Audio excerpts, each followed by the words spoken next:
Assalamu alaikum everyone. Good morning and welcome to the Inside Scoop. Welcome back. I hope you guys had a great weekend. Monday हमारा favorite day होता है because जो भी news आती है weekend को it is priced in during the week. So welcome back to the Inside Scoop. आपका show on everything related to finance, economics, business and of course your latest news. And none other than the best source for your news on the Pakistan Stock Exchange. So Pakistan Stock Exchange after being very discounted अब एक बहुत strong bull run के through गुजर रहा है. Finally मुल्क में हालात थोड़े stable हुए हैं, inflation interest rate के नीचे है, companies की profitability increase हो रही है और इसकी वजह से हम देख सकते हैं कि majority companies listed in Pakistan Stock Exchange the rates are skyrocketing, right? Especially आपके blue chips बहुत ज़्यादा move कर रहे हैं. और अगर एनालाइज किया जाए तो अभी भी मार्केट डिस्काउंटेड है यानी कि सस्ती है. आज हम थोड़ी सी बात करेंगे about foreign investment in the Pakistan stock exchange. जी हाँ, not only do Pakistanis invest in foreign funds but foreigners are also invested in our local market. Foreign funds की इन्वेस्टमेंट पाकिस्तान में बहुत इंटरेस्टिंग है. आज की डेट तक some of the biggest global giants quietly हमारी स्टॉक मार्केट में फंड्स डालते जा रहे हैं. ब्लैक रॉक के frontier investment trust for example has around 5% of its fund allocated specifically to Pakistan. Eaton Vance, legal and general investment management and ईवलाई fund management company दोनों में अपना एक्सपोजर इंक्रीज किया है, betting on Pakistan corporate earning story. अब जब ये पैसा आता है usually finds a way to the biggest names in PSX. Top 3 favourites जो फॉरेन इन्फ्लोज अट्रैक्ट करती हैं Lucky cement, Meezan bank, Engro corporation. ये कंपनी स्टेबल ग्रोथ, डिविडेंड्स और सेक्टोरियल डोमिनेंस देती हैं. उसकी वजह से इनको अच्छी तरह से माना जाता है. एक तरह से सेफ हेवन्स हैं for global investors who want exposure in Pakistan. Obviously not buy और sell call for of any sorts. We never give buy और सेल कॉल्स. एक्साइटिंग बात यह है कि जब BlackRock, Vanguard and Eaton Vance जैसी companies Pakistan में इन्वेस्ट करती हैं तो वो सिर्फ शॉर्ट टर्म गेन के लिए नहीं आती. They see long term value in the country, fundamentals, cement demand, Islamic banking growth, fertilizer, food security trends. लेकिन irony ये है कि जब foreigners build करते होते हैं यहाँ positions, हमारी अपनी अवाम अभी भी PSX को दूर से देखती है और सोचती है कि ये एक बहुत risky gambling वाली जगह है, right? तो ये एक बहुत बड़ी mismatch है. The world's biggest funds are treating Pakistan like a hidden gold mine और हमारे लोग सेविंग्स को सिर्फ प्लॉट्स, डॉलर्स एंड गोल्ड की लिमिट तक जानते हैं, राइट? रियलिटी ये है कि अगर आज से हम अपनी मार्केट को समझना शुरू करें तो हम खुद अपनी इकोनॉमी की ग्रोथ का हिस्सा बन सकते हैं instead of waiting for foreigners कि वो आएंगे और बेनिफिट्स लेके चले जाएंगे, राइट? आज हमारी stock market is currently 1600 points plus. We had a very solid bull run over here. You can see हमारी प्रॉफिट टेकिंग भी जब आती है तो 3000 पॉइंट ज़्यादा which is 1.6% of the total market is the profit taking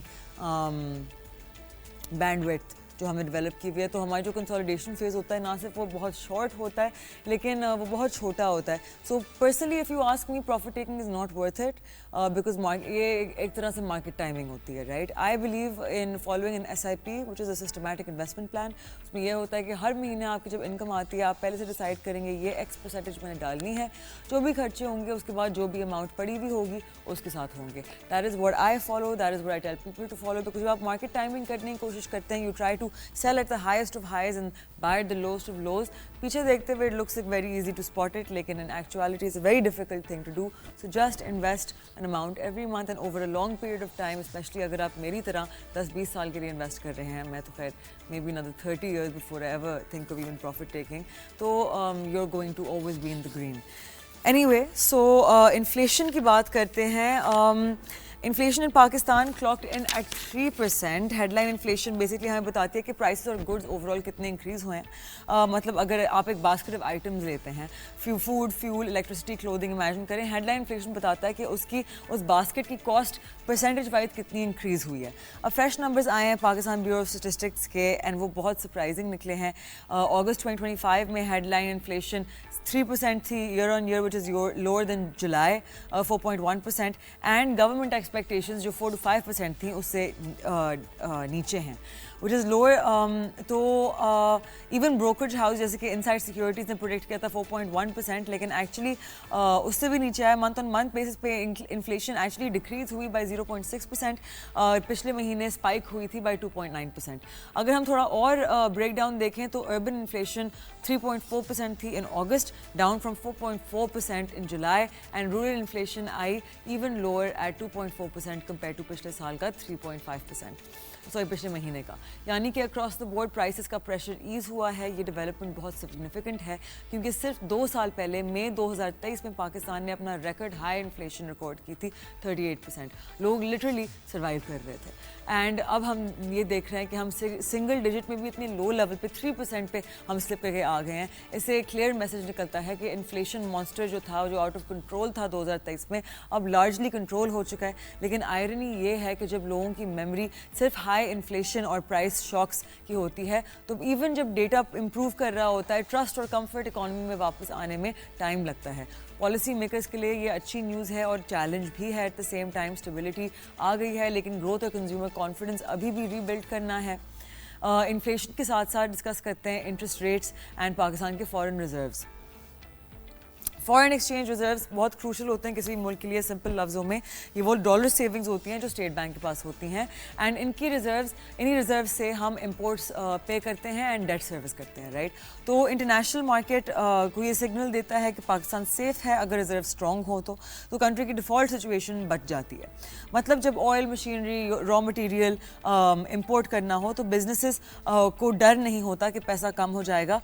Currently, State Bank के reserves are at $14.25 billion and total reserves, including commercial banks, are at $19.49 billion.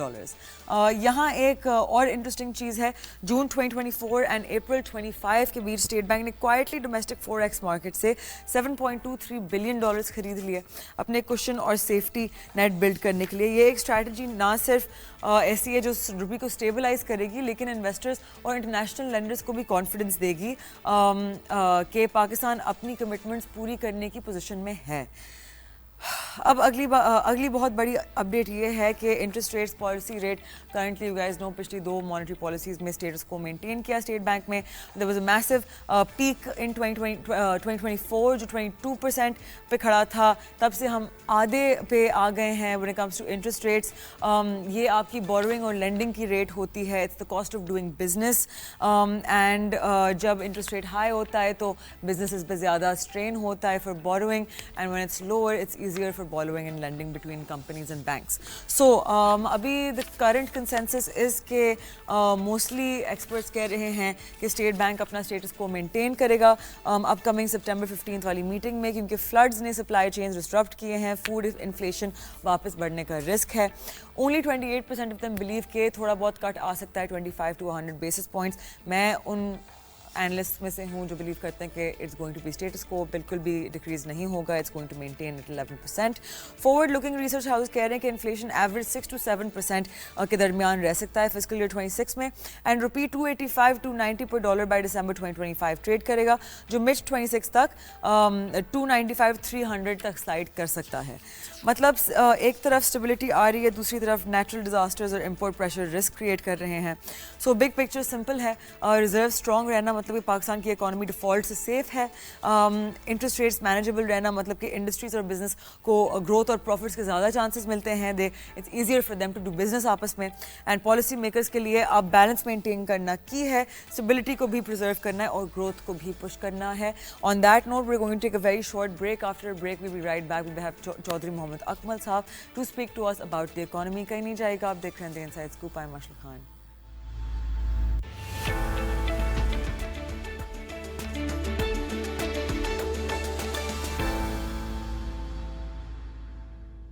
Welcome back, आप देख रहे हैं दी इनसाइड स्कूप। ब्रेक पे जाने से पहले as usual we let you know कि हमारे साथ आज भी एक बहुत स्पेशल गेस्ट मौजूद हैं टू आंसर आप लोगों के questions on the economy, current situation, business front, everything. Chaudhry Mohammad Akmal sahab is with us. Thank you so much for joining us Akmal sahab. जी thank you very much. Sir सबसे पहले let's talk about the most crucial matter at hand. Sadly Punjab side पे floods have been devastating. हमारे crops damage हुए हैं. There been a lot of loss of life stock. Infrastructure damage हुआ है. सो 2000 villages have been engulfed, more than 2000 villages actually. Critical agriculture output मतलब rice, cotton, sugar cane damage हुआ है. इसकी वजह से फूड सिक्योरिटी और एक्सपोर्ट अर्निंग्स भी थ्रेटन हो रही हैं. तो इस पॉइंट पे जब ऐसे डिजास्टर्स होते हैं तो ये किस तरह ट्रांसलेट होती है इनटू इन्फ्लेशन और कौन से पॉलिसी टूल्स डिप्लॉय हो सकते हैं इस चीज़ को काउंटर करने के लिए? देखें, ये तो एक आम आदमी को जो है ना बड़ी आसानी से इस चीज़ का अंदाज़ा हो सकता है कि जब आपकी जो नेसेसिटीज़ हैं, जो सीपीआई के मेन आइटम्स हैं, जिनमें या जो है वो गंदम है, जिसमें या जो सब्जियां हैं या ट्रांसपोर्टेशन कॉस्ट वगैरह है, वो जब उनमें राइज आता है तो वो डेफिनेटली इम्पैक्ट करते हैं या इन्फ्लेशन को. जो मौजूदा सूरत हाल है जिसमें पंजाब जो है वो बहुत ज़्यादा मुतासिर हुआ है, जो रिसेंटली फ्लड आया है, जो सैलाब आया है, उसकी वजह से गांव और देहातों में खड़ी फसलें लोगों की बिल्कुल रेडी या रेडी जो क्रॉप्स हैं वो ख़राब हो गई हैं. ख़ास तौर पर उसमें प्याज का बताया जा रहा है कि प्याज की फसल को काफ़ी नुकसान पहुंचा है. राइस जो है वो जो हमारा एक मेन, जो सबसे ज़्यादा जो हमारी एग्रीकल्चर प्रोडक्ट है जो हम एक्सपोर्ट करते हैं, तकरीबन लास्ट ईयर भी हमने $4 बिलियन के जो है वो राइस एक्सपोर्ट किए थे. उसकी जो है वो फसल को जो है बहुत ज़्यादा नुकसान पहुंचा. और सबसे बढ़ के जो है जो हमारे जो किसान तबका है वो फौरी तौर के ऊपर जो है वो इससे असर, उनके ऊपर असरअंदाज हुआ है ये सैलाब, और उससे वो बिल्कुल कंगाल हो गए हैं. उनके पास कुछ नहीं बचा, ना उनके माल मवेशी जो हैं वो बह गए हैं सैलाब में, फसलें तबाह हो गई हैं. तो एक तरफ तो हम ये कह सकते हैं कि जो सैलाब से लोग मुतासिर हुए हैं वो फौरी तौर के ऊपर जो है वो उनके ऊपर एक डिज़ास्टर है. लेकिन इनसे हम और आप भी जो है वो इन नियर फ्यूचर इम्पैक्ट हमारे ऊपर भी उसका डेफिनेटली आएगा. ज़ाहिर है कि जब हमें सब्जियां जो है या हमें जो दीगर जो एग्रीकल्चर प्रोडक्ट्स हैं, आटा है या दीगर चीज़ें जब हमें महंगी मिलेंगी तो हम जो है वो डेफिनेटली इससे इम्पैक्ट आएगा इसके ऊपर, और इन्फ्लेशन जो है वो डेफिनेटली रेज होगा. अभी फौरी तौर के ऊपर आपको पता है, इंसान को जैसे भी जो है ना, अगर फौरी तौर के ऊपर एक कट लगता है तो उसको उस वक्त उस जख्म का अंदाजा नहीं होता. लेकिन जैसे जैसे वक्त गुजरता है तो उसका अंदाजा होता है. तो बिल्कुल इस फ्लड को हमें इजी नहीं लेना चाहिए. इसका बिल्कुल अभी वक्ती तौर के ऊपर तो हमें फौरी तौर पे इम्पैक्ट का अंदाजा नहीं हो रहा. लेकिन बिल्कुल जैसे जैसे टाइम गुजरेगा आप देखेंगे कि जैसे अशियाए ज़रूरिया और अशियाए खुर्दनोश की शॉर्टेज होगी तो उससे पूरे पाकिस्तान के ऊपर जो है वो इम्पैक्ट आएगा. और एक महदूद अंदाजे के मुताबिक जो जो इन्फ्लेशन है, ख़ास तौर पे हमारे जो सीपीआई के फिगर्स हैं वो डबल डिजिट में भी जा सकते हैं. पहले लास्ट जुलाई में अगर आपने देखो 4% के करीब था इन्फ्लेशन. उसके बाद जो है वो रिसेंट जो फिगर आया है अगस्त का, that is 3.1%.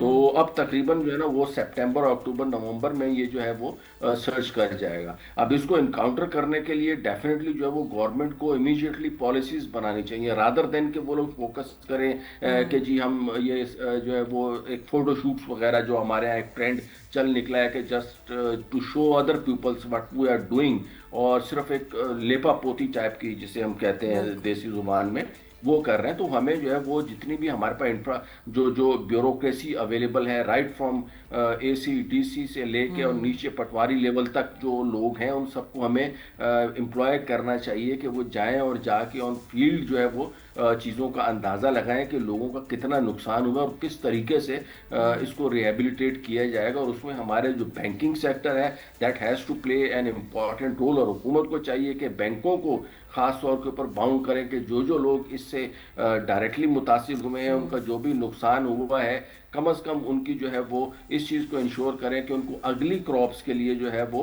Interest free loans दें. हुकूमत जो है वो अपने तरीके से जो है वो पॉलिसीज़ अनाउंस करे ताकि ये लोग दोबारा अपने पाँव के ऊपर खड़े हो सकें. क्योंकि एक तो वो है ना कि जो नुकसान होना था वो तो हो गया, but what is way forward, क्योंकि अब बिल्कुल वो ज़मीनें जो है वो they are not in a position कि आप उसके ऊपर नेक्स्ट क्रॉप जो है वो इमीडिएटली उसको जो है वो उगा सकें। उसके लिए डेफिनेटली पानी को ड्रेन आउट करना होगा, तो उसके लिए मुख्तलिफ प्रोजेक्ट्स जो है वो हुकूमत को इमीडिएटली अनाउंस करने चाहिए। अभी तो राइट नाउ तो अभी तो फ्लड की सिचुएशन है, it's not immediate, but after week और so when the flood situation इंशाल्लाह विल बी डिक्रीज, देन जो है वो हुकूमत जो है वो इस चीज़ के ऊपर सोचेगी या सोचना चाहिए उसको, और फोकस इसके ऊपर करना चाहिए कि इन इलाकों में जो डिज़ास्टर मैनेजमेंट है उसको प्योरली तरीके से एम्प्लॉय किया जाए, ताकि जो रियल जो उसका इम्पैक्ट आना चाहिए वो फौरी तौर के ऊपर आए, और उसके लिए फाइनेंशियल और फिजिकल जो भी जो जो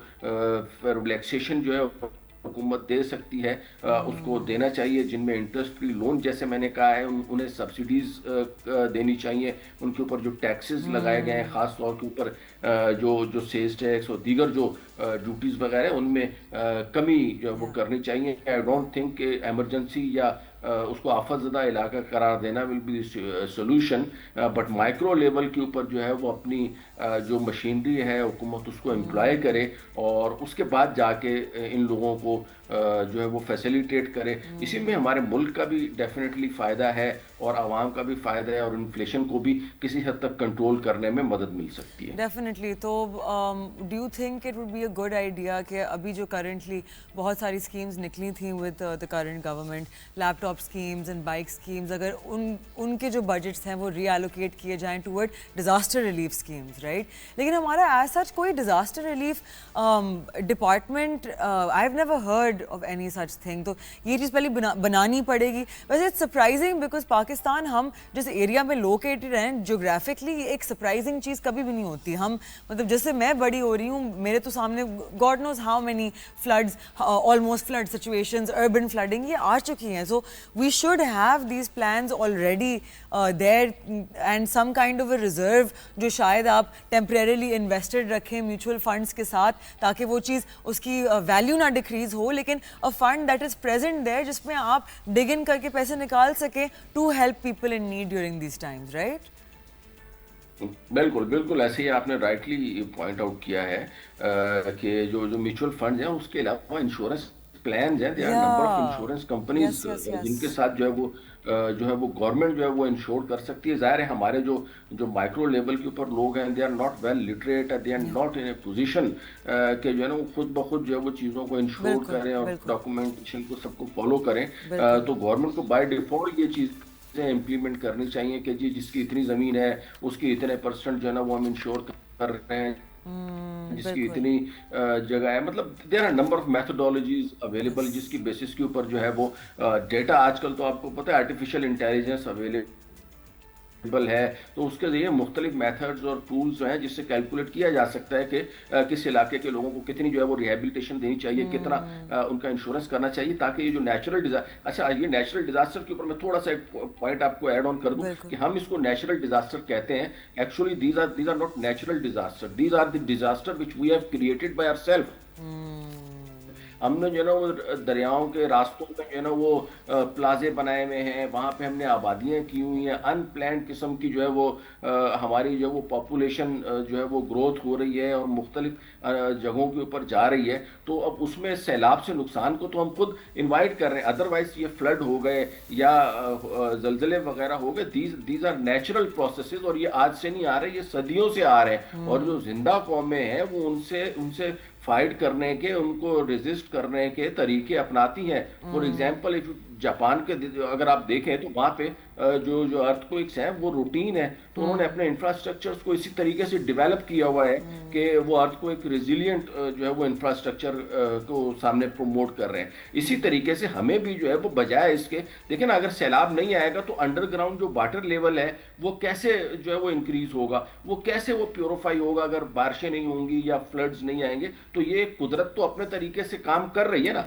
अब हम अगर कुदरत के तरीके पे नहीं चलेंगे या उसके उसमें कोई दखल अंदाजी करेंगे जो नेचुरल प्रोसेस के अगेंस्ट होगा, तो जाहिर है उसमें हमें ज्यादा मुश्किलात का सामना करना पड़ेगा। और अनफॉर्चुनेटली हम उस चीज का सामना कर रहे हैं, और उसमें सबकी लापरवाही है, हमारी भी लापरवाही है, हुकूमत की भी लापरवाही है कि हमने ऐसी जगहों के ऊपर जो है वो पॉपुलेशन को अपनी इंगेज किया, वहां पे उन लोगों को रहने के मौके फराम किए। बहरहाल ये वो वक्त नहीं है कि हम इसके ऊपर बहस करें कि किसकी गलती है किसकी नहीं है।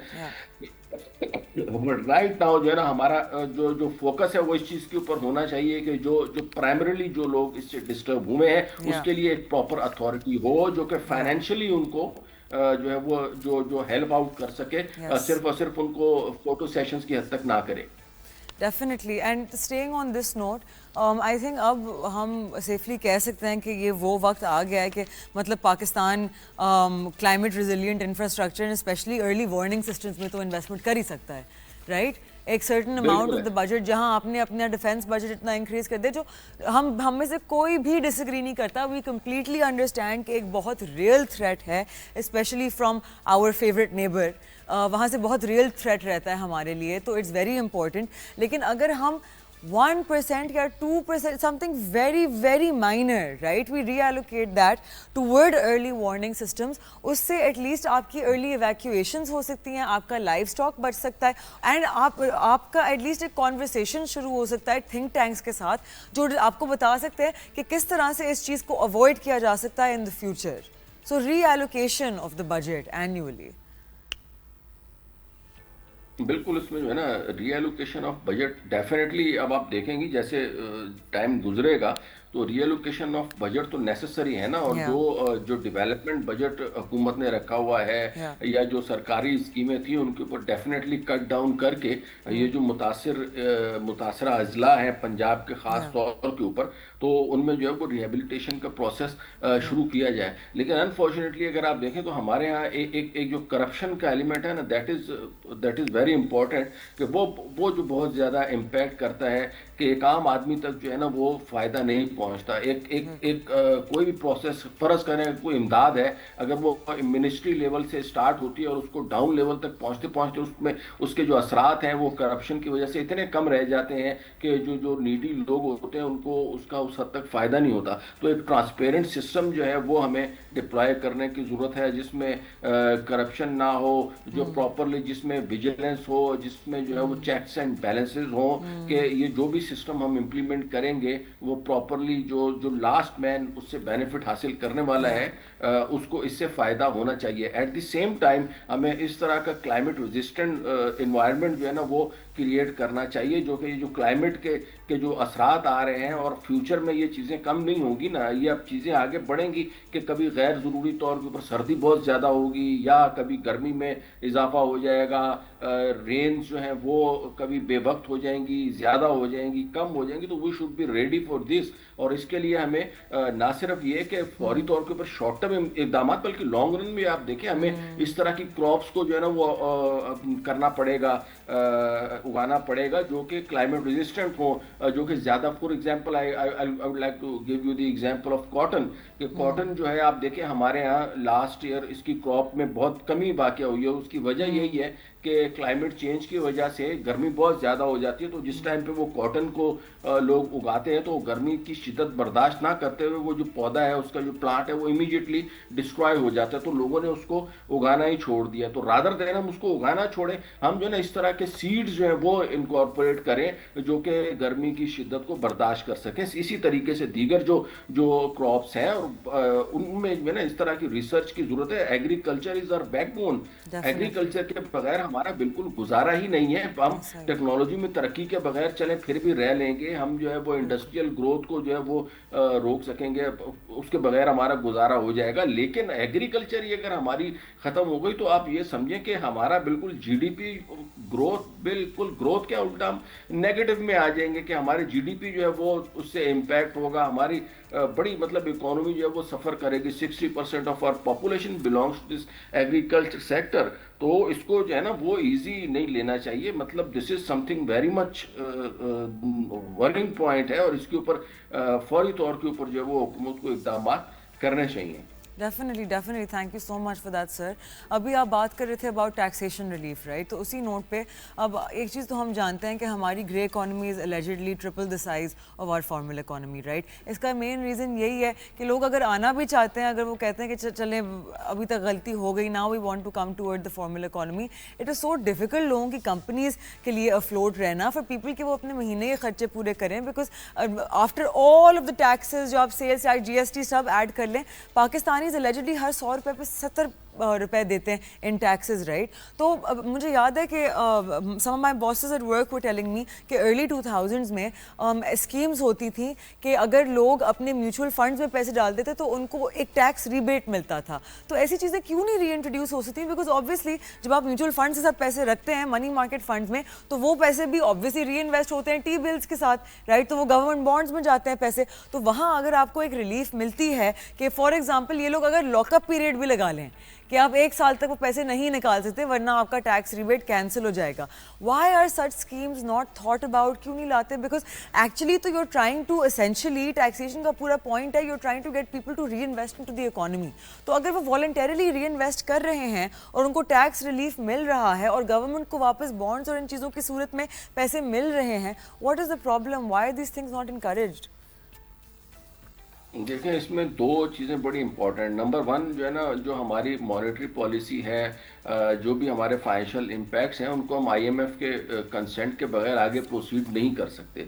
इसलिए टैक्सेशन में किसी भी किस्म का रिलीफ देना इमीडिएटली हुकूमत के लिए तो पॉसिबल नहीं है। Ultimately they have to go to the IMF. बाकी जहाँ तक आपकी बात है कि म्यूचुअल फंड्स, उसको मैं बिल्कुल इंडोर्स करूँगा कि म्यूचुअल फंड्स जो है वन ऑफ द सेफेस्ट जो है वो टाइप ऑफ इन्वेस्टमेंट है, जिसमें आपको जो है वो नुकसान का अंदेशा नहीं होता। यहाँ पे आप देखें इस वक्त पाकिस्तान में ऑनलाइन प्लेटफॉर्म्स इतने अवेलेबल हैं, गैम्बलिंग टाइप के प्लेटफॉर्म्स अवेलेबल हैं, जहाँ पे हमारे एक बड़े इन्वेस्टर को तो आप छोड़ें, एक जो नॉर्मल लोकल इन्वेस्टर है जिसके पास जेब में 50,000 या 1 लाख रुपए, वो भी जो है ना वो सट्टे वाली एप्लीकेशंस की तरफ, जिसमें क्रिप्टोज और फेक किस्म के प्लेटफॉर्म्स अवेलेबल हैं, वहां पे जा रहे हैं। और जो म्यूचुअल फंड्स हैं उनकी तरफ वो बिल्कुल भी किसी किस्म की कोई तवज्जो नहीं दे रहे, ना ही हुकूमत उसके ऊपर जो है वो कोई इंसेंटिव दे रही है। इस हवाले से लोगों में अवेयरनेस क्रिएट कर रही है कि म्यूचुअल फंड्स हैं ये आपके सेफियस्ट फंड है। और इससे इससे आपकी बात बिल्कुल सही है कि हुकूमत को भी एक easier source of finance available होता है, क्योंकि इनडायरेक्टली ये पैसा जो है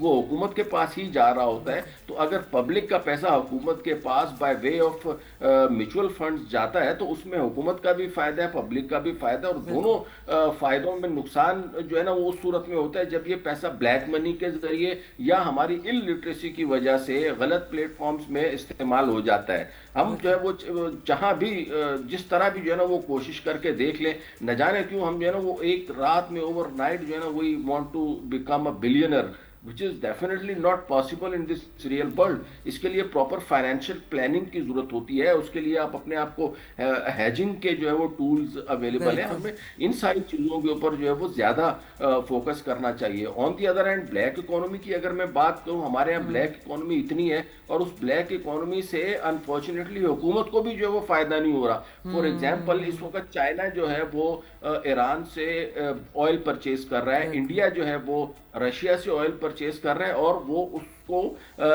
ऑफिस, हालांकि ये ब्लैक में ये लोग परचेज कर रहे हैं, लेकिन अपने हुकूमत को इससे डेफिनेटली फायदा पहुंच रहा है। हमारे यहाँ पे ये सारे का सारा जो ऑयल है वो ब्लैक मनी के जरिए जो है वो यहाँ पे आता है और मार्केट में नॉर्मल रेट के ऊपर बिक रहा होता है। तो उससे वो चंद हाथ जो है, चंद लोग जो है जो स्मगलिंग में इन्वॉल्व है, उनको फायदा हो रहा होता है और आम जनरल पब्लिक को और मुल्क और कौम को इससे कोई फायदा नहीं हो रहा होता। तो इसके लिए हुकूमत को चाहिए कि वो इसके ऊपर इंसेंटिव्स दे ना, या इस तरह की पॉलिसीज लाए कि जी ईरान से अगर आप बार्टर ट्रेड के जरिए ऑयल को परचेज करते हैं तो हमारा डेफिनेटली इंपोर्ट बिल कम होगा, जिससे ओवरऑल जनरल पब्लिक को फायदा होगा, रादर देन कि चंद एक लोग जो हैं वो इसमें जो इन्वॉल्व हैं उनको फायदा हो। तो same is the case with other source. हमारे यहाँ लोग गोल्ड में जो है ना वो इस वक्त इन्वेस्ट किए जा रहे हैं, कैश ट्रांजेक्शंस करके, इसी तरीके से डॉलर्स में इन्वेस्ट किए जा रहे हैं। तो why they are not investing in mutual funds which is official. और अगेन उसके ऊपर जो है हुकूमत टैक्स भी बढ़ाती जा रही है, उस पर हुकूमत को डेफिनेटली टैक्स रिबेट अनाउंस करना चाहिए ताकि इसमें जो है वो ज्यादा से ज्यादा लोग म्यूचुअल फंड्स में एक सेफ इन्वेस्टमेंट कर सकें और फ्यूचर में अपने आप को जो उनको फंड्स की यूटिलाइजेशन के लिए चाहिए हो तो उसमें जो है वो अपने काम में उन फंड्स को ला सकें। Definitely, definitely. Well, sir, thank you so much for being with us once again today. I really appreciate it. It's always such a pleasure to have you. और आप इतनी अच्छी तरह से हमारी आवाम को समझाते हैं. Forward to having you on the show whenever you come.